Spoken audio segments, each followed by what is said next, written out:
Hi. Hello. I love your jumper.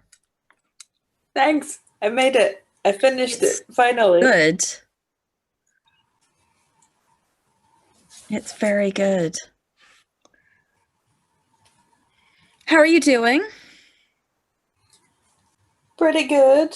I found something else to do with crochet because, you gotta start something else when you've just finished a jumper.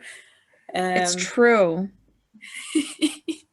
That's how that works. And then you just like keep starting things and not actually carrying on with finishing that things is my problem.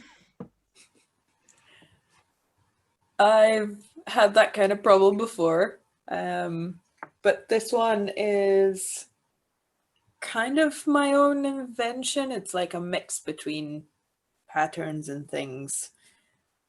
It's an experiment.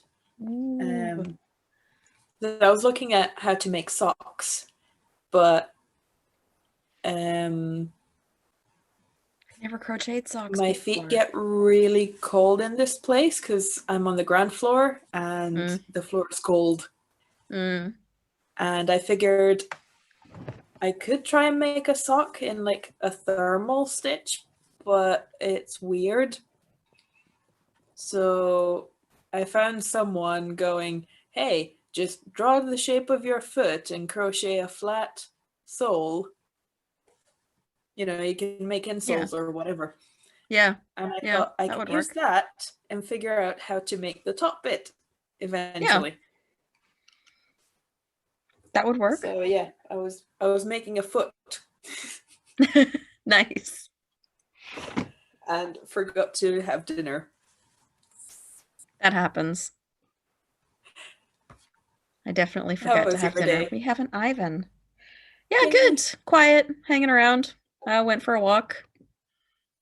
Mm, yeah. Dark early as usual. Hi, Ivan. I think it's going to be quiet tonight because we have a lot of people at EMF.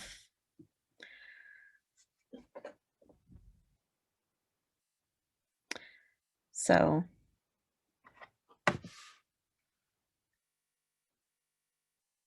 I think many people are going to be dancing rather than poetrying.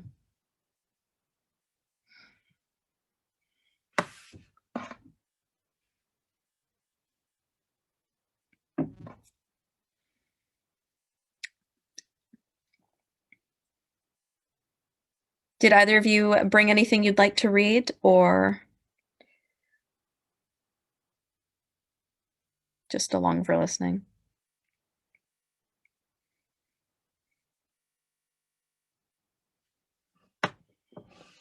That's reasonable. Yay. I'm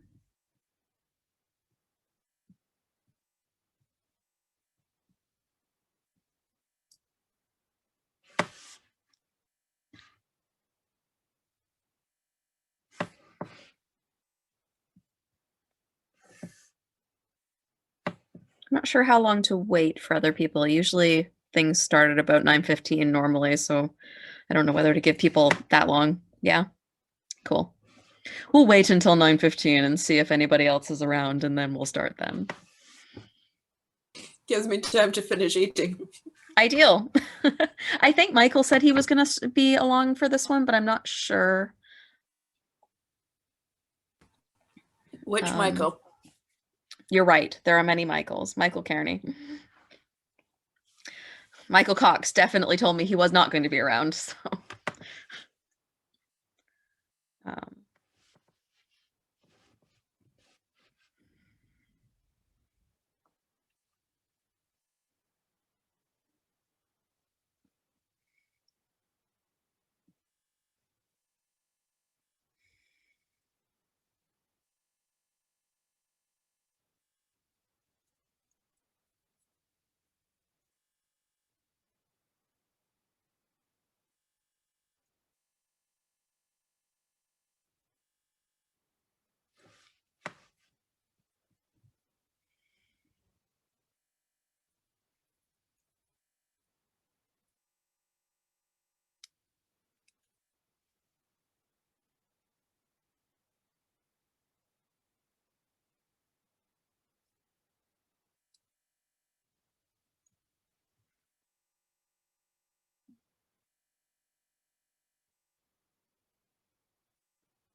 squeezing out other people's jobs is really hard.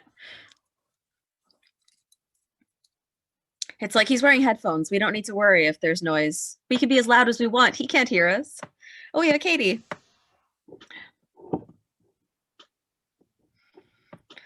Not just yet. But we have a Nick instead. No, you will be getting a Katie as well. How but she's just exciting. not in the room right now. That's all right. We'll forgive her.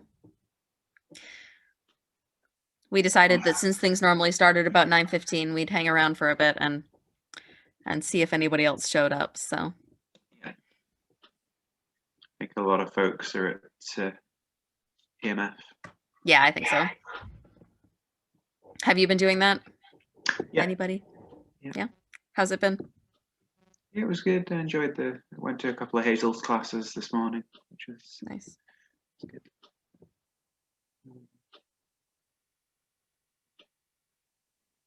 How are you all? What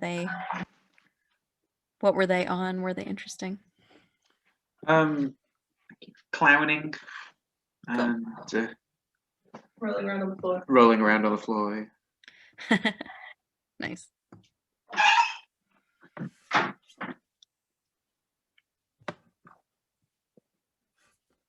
Yep.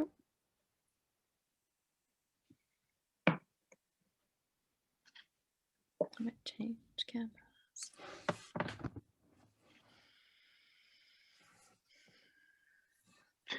Did Nick or Katie bring things to read? No? It's all right. That's okay. Katie was feeling very sleepy and was going to go to bed, and then perked up a little bit after having some food, so we decided to come. But yeah, we haven't prepared anything. That's reasonable. This one may be a short one then, so if Katie's feeling tired, then good to have you around and it won't be late. Because I've got a bunch of stuff, but we may not want to listen to me talk the whole time. And I think Andrada has one that may be floating around.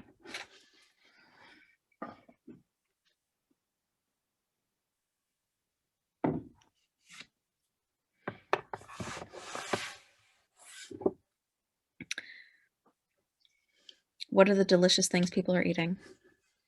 I'm just assuming they're delicious. Sorry? Caramel shortbread. Oh, yum.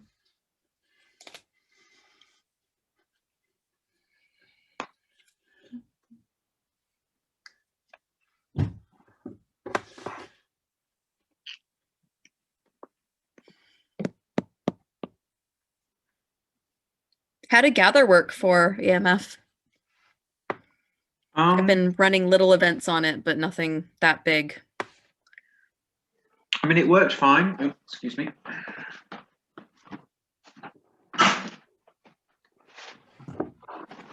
As in, it coped with a number of people. I don't know if I like it or not. It's an odd thing. Like, in one way, it's good in that it kind of tries to simulate that thing of you're not with everyone all the time. Mm-hmm. But at the same time, there's a whole load of there's a whole new etiquette to it that I don't think anyone has quite worked out yet. Like, interesting. If you happen to walk past someone at a dance event, like, you might smile at them or just say, hey, whereas you can't really do that because the video doesn't and the audio don't connect quick enough as you're kind of to just like wave and say hi. Yeah, fair. Yeah. And you don't get all the visual cues and whatever, like, you don't recognize people's avatars or anything. So yeah. There was another one going around that I was using at the beginning of the lockdown called Spatial Chat, but they put in a pricing model that really made it impossible for anybody to use. That was like, it made the free version totally useless. And then the next version was like 50 or 60 pounds a month. And it was like, if you had priced it roughly similar to Skype, or roughly similar to Zoom, I'd definitely be using it all the time. It was great, but it had the same kind of spatial movement thing going on that was interesting, but it was more video bubbles, so you didn't have this weird avatar thing. I figure since we're a small group, waiting for Katie is probably a nice thing to do. I'm here. If anybody has She's in the objections. room now. Oh, She fab. can hear you. Hey, Katie. Hello. Hello. I'm going to be Borscht. teaching Nick to sew during this session as a, thematically relevant thing to happen. That seems thematically relevant, yes. Do you know where the thread is? Okay. I agree. I think that borscht does get better with age. Who's making borscht? Andy made borscht. Someone else made borscht today. Was it Kitty? I made it like 3 days ago, and I had it on the day I made it, and I had it yesterday, and I had it today, and it's finished, and it's just getting better the longer it sits, and it makes me sad that it's finished. Some more. You'll just have to make more and then not eat it on the first 2 days and start eating it later. I mean, there's going to be a time when that becomes. There's going to be a tipping point where it tips into bad, but Yeah. But but if you decide that like day 3 is the best, then you could just freeze it at that point and always have day 3 borscht. Always. No? I think it lasts in the fridge for maybe 5 days, so I can make it ahead. No? I could. Totally could. Ideal.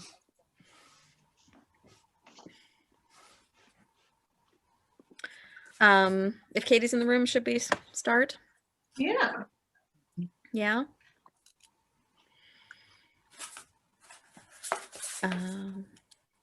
All right. I just remembered I may have a second one, but I need to Yay. find it. I like anybody who's got anything. I can read poetry or read much poetry, but there's going to come a point when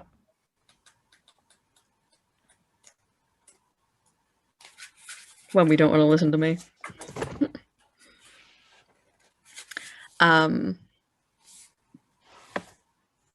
So I wanted to start with one called Essay on Craft by Ocean Vuong.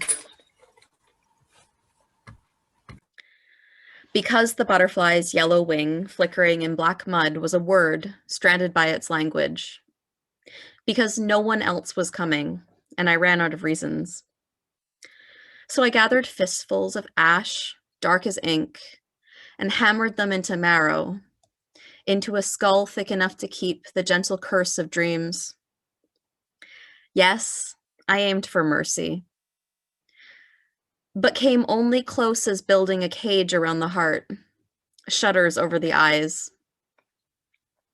Yes, I gave it hands despite knowing that to stretch the clay slab into 5 blades of light, I would go too far, because I, too, needed a place to hold me.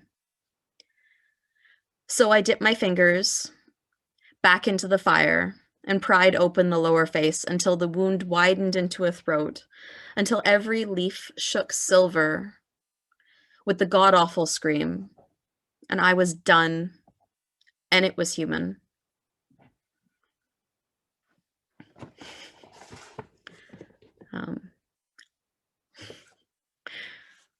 Dramatic pottery. Is that the making of a golem? I think so. I was It's very thinking that. topical. Uh-huh.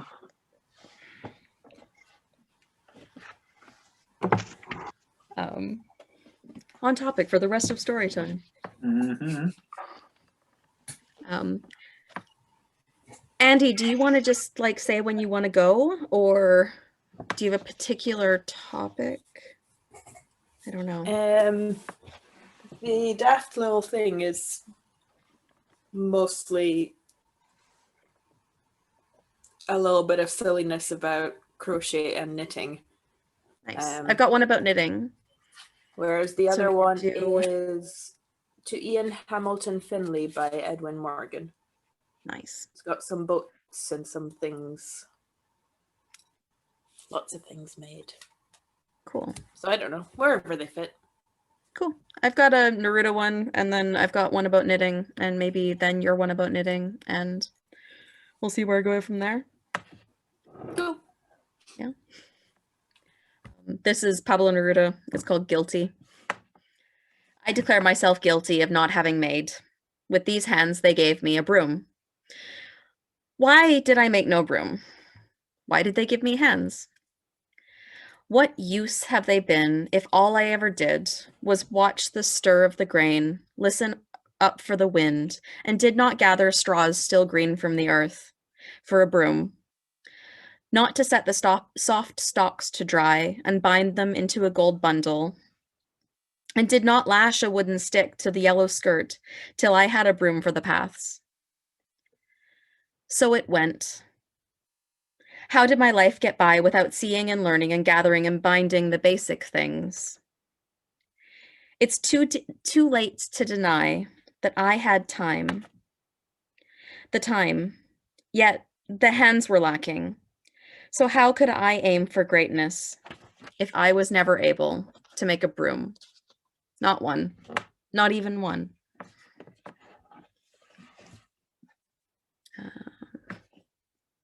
There's another one from this book, but I don't know where it is. I'll go find it later. And this one's by Liz Lockhead, and it's called For My Grandmother Knitting. This isn't the knitting one you had, is it? Different knitting one? Good.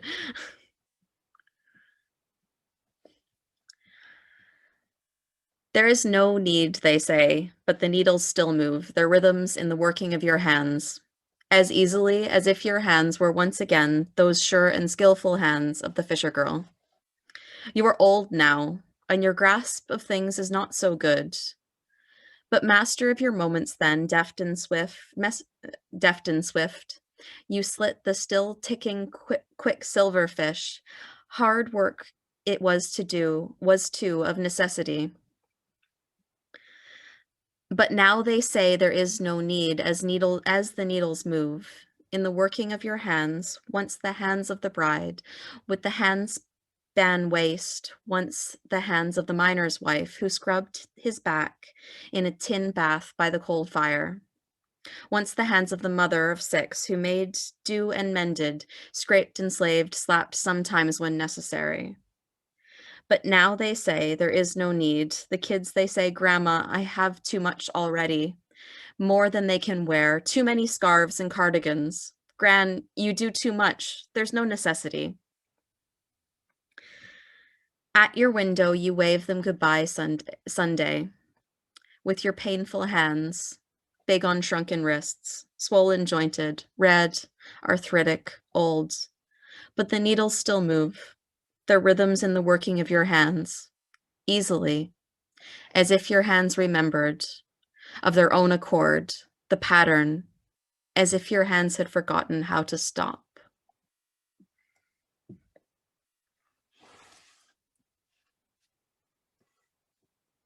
Andy?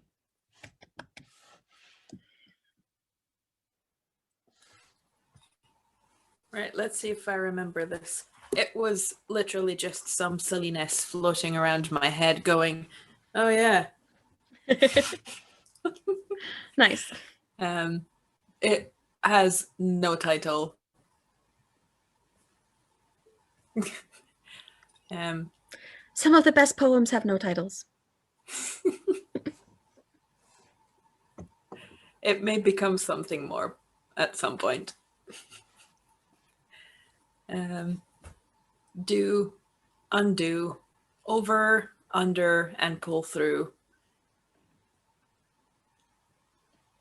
Shit, what was the next? It was a 2-bit. It was a bits of 2. I was like, yeah, I'll remember this.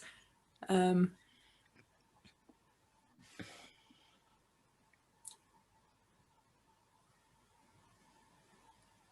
have written it down. All right, yeah, okay. I'll start again if that's all right. Yeah.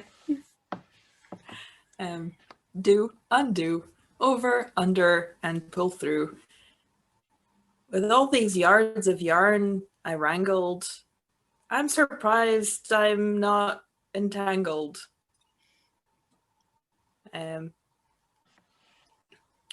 But somehow, with a little bit of luck, my projects haven't run amok. And with some needles and a hook, I can make a whole new look. That was it. Nice. I'm impressed with having remembered it without writing it down. Well, I didn't really. You did eventually. I have a little short one. It says by Peter Levitt, and it doesn't have a title either. The potter, innocent of all he makes, how could he know his bowl would hold the moon?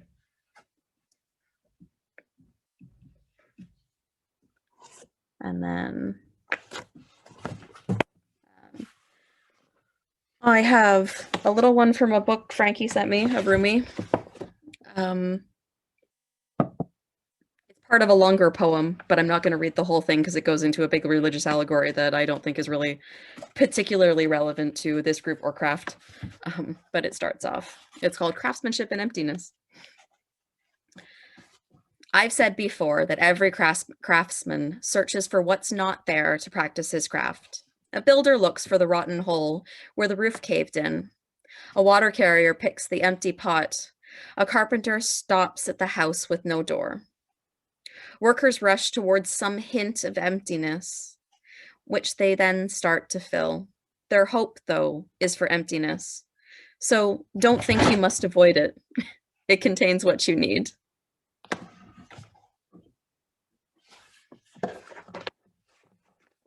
Just dropped one of the other books, so we're just going to make a pile over there now. It's great.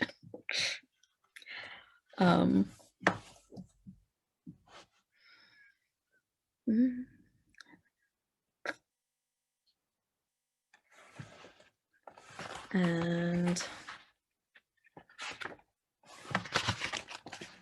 this one is by Thomas Tranströmer.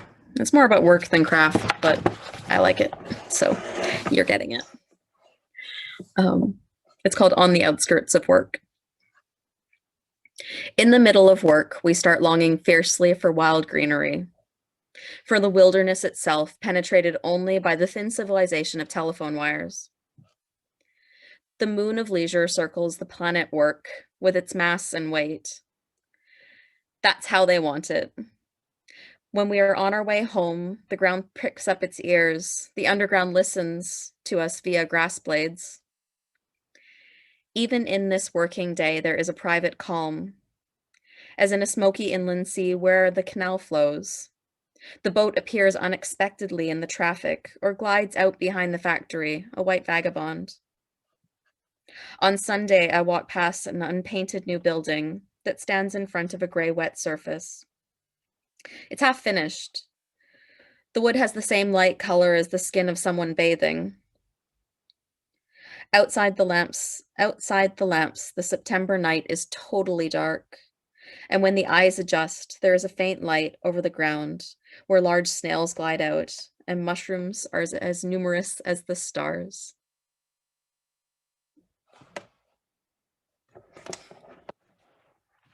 I like that last bit about mushrooms as numerous as the stars. Oh, right. Just like anything involving mushrooms, I'm there for. Do you want to do your other one? Sure. Yeah. Oh. This is To Ian Hamilton Finlay by Edwin Morgan. Maker of boats, earth ships, the white cradle with its patchwork quilt, toys of wood painted bright as the zebra's music in your carousel, patiently cut space cleanly. There's dark earth underneath, not far the North Sea. A beach goes out greyer than Dover's for ignorant armies. Scotland is the little bonfires in cold mist with stubbornness. The woman knits late by a window, a man repairing nets, a man carving steady glass. Here's the world, bent to his work. You give the pleasure of made things. The construction holds like a net. where it unfolds in waves a certain measure of affection. Native, familiar as apples, tugs, girls, letters from your moulin. But drinking tea, you set for Albers his saucer of milk.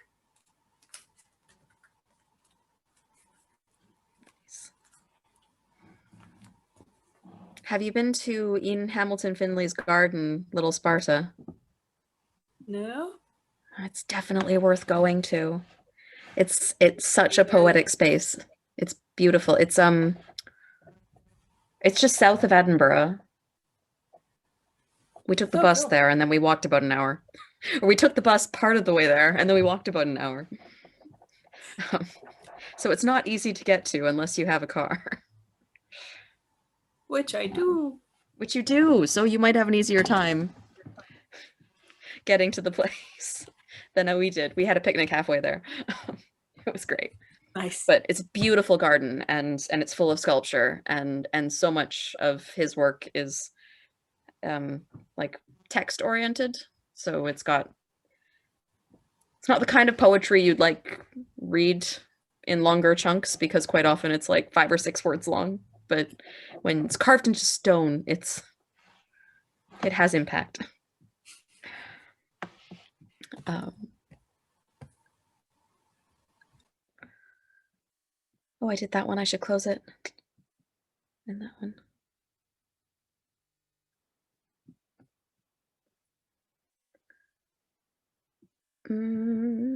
All right.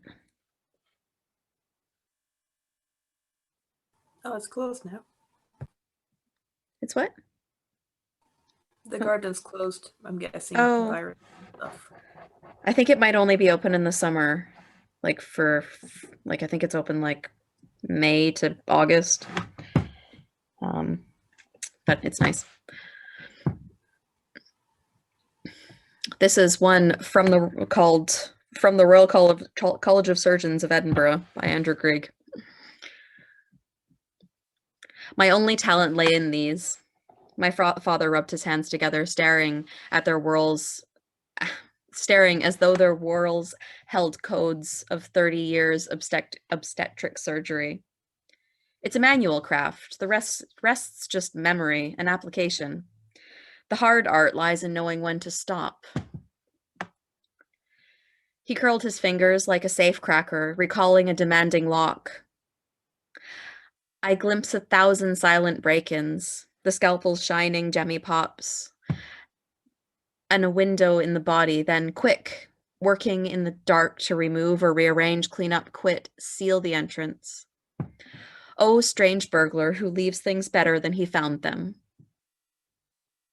On good days, it seemed my fingertips could see through skin, and once inside, had little lamps attached that lit exactly how and where to go. He felt most kin to plumbers, sparks, and joiners, men whose hands would speak for them. I wander through the college, meet portraits of those names he'd list, Simpson, Lister, Wade, and Bell, the icons of his craft recalled as though he'd known them personally. Impossible, of course, fingers don't see, yet it gave me confidence so I could proceed. I stare at the college coat of arms, that eye wide open in the palm, hear his long dead voice, see again those skillful hands that are now ash. Working these words, I feel him by me, lighting up branching pathways. Impossible, of course, yet it gives me confidence. We need to believe we are not working blind. With his eye open in my mind, I open my notebook to proceed.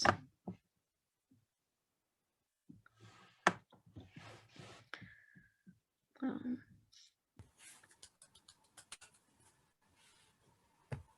have a couple more if people want them.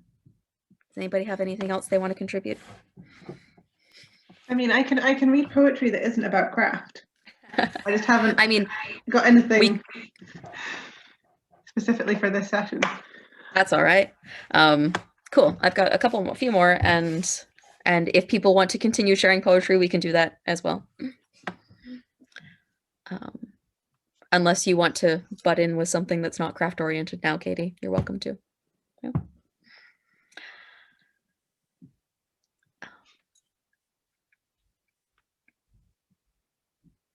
Is by David Goller, called The Heap of Craft. Having not ever thought themselves anything but lucky clay, fallen into the current mold, today any gift I would display, the elders saw their one chance to be bold. You can do well at anything you wish, but towards the thing itself I had wrought proved cursory and cold. For longer than I cared, as with a tapestry unmade each night, I fumbled with each rig and sail of many craft, and more contrite than with a show of pride, I would retail the objects at their sides, to see at least if knowledge of its faults I had was shared, but saw each failure fail. Now following a call to man, that nearly forgotten ship I formed, before I fell their words could save, round many sea and cape I've stormed, plying each day's gold thread through the world's weave. At dusk on shore their tiny figures stand, waist deep in craft I built. My sails all stall in wind, I see them wave.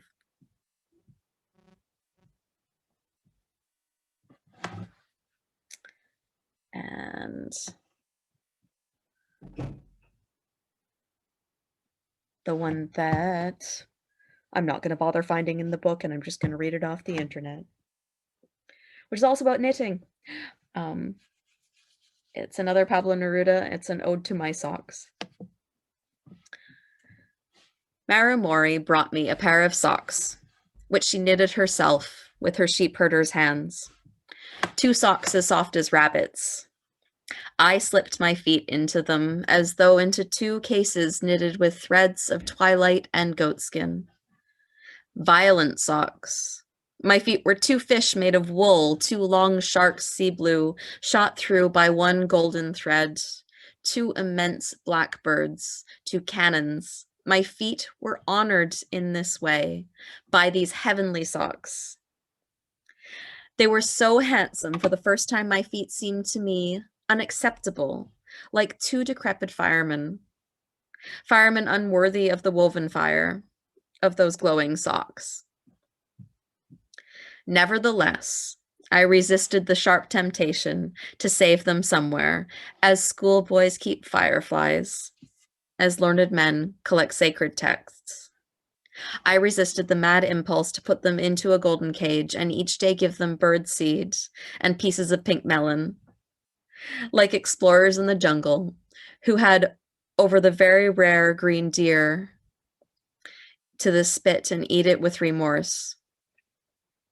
I stretched out my feet and I pulled on these magnificent socks, and then my shoes. The moral of my ode is this: beauty is twice beauty, and what is good is doubly good when it is a matter of 2 socks made of wool in winter.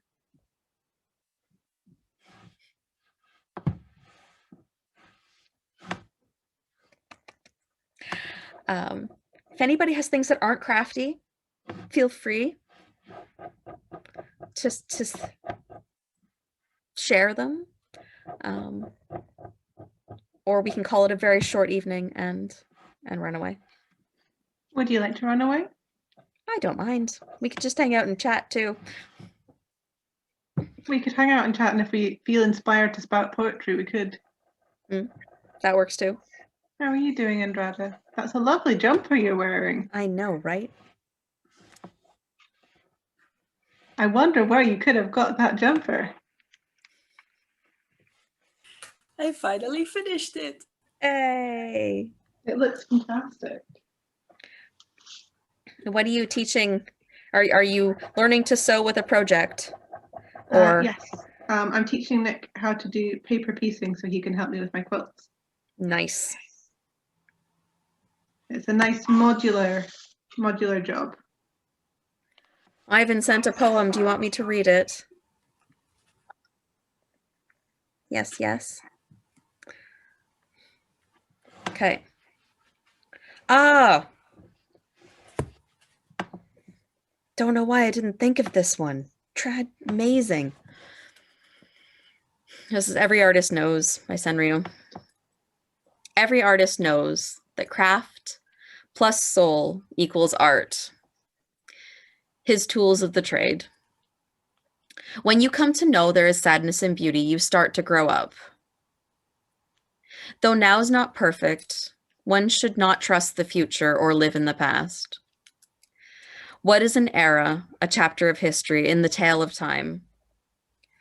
We all give in to the omnipotence of time sooner or later. No brainer in war, retreat, surrender, or die. The loser's choices. Thank you. Oh. I have a little one that's about a mask, which is an object, but not really about craft, or not like about making. But it's by Bertolt Brecht. It's called The Mask of Evil. A Japanese carving hangs on my wall, the mask of an ancient demon, lined with golden lacquer. Not altogether unsympathetically, I observe the bulging veins of its forehead, noting the grotesque effort it takes to be evil.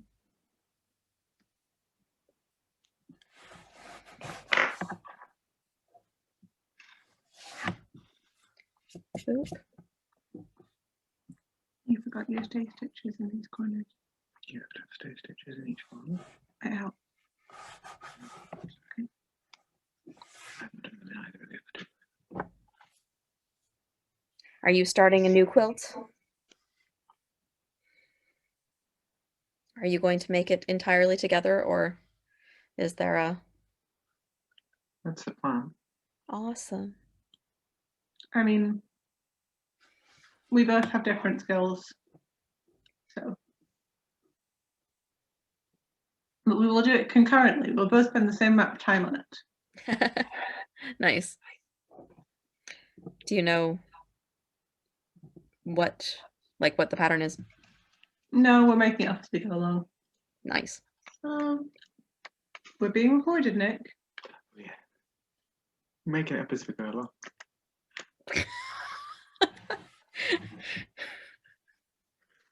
So it's a secret.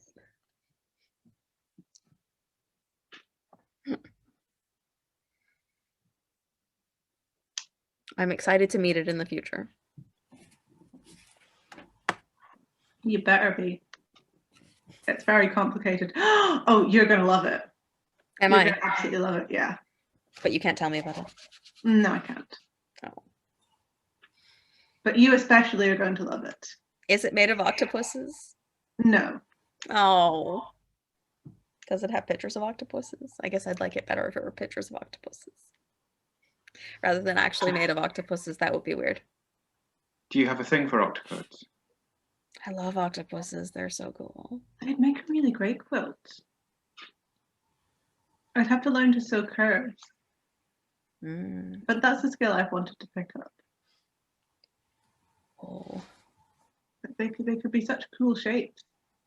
They would. Like, it doesn't really matter what shape they are. They're just awesome no matter what they're doing. It doesn't matter. They just by default look cool.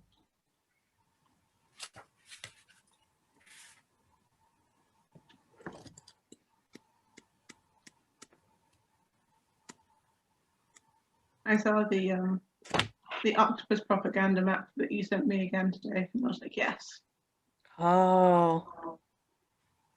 The one where the evil empires are octopus arms. There's a whole genre, if the other people don't know, there's like a whole genre of like comedic maps where like the countries are represented as like ominous characters, and somehow one of the tropes of this style of map is that the bad guys, the political bad guys, are octopuses. Because apparently like your political enemies reach out like with many octopus arms. It makes sense, I guess, but it's sort of funny. There aren't that many other. There's a few of them. Like, there aren't any alternatives that I could think of that can, reach into several different countries at once. It's true.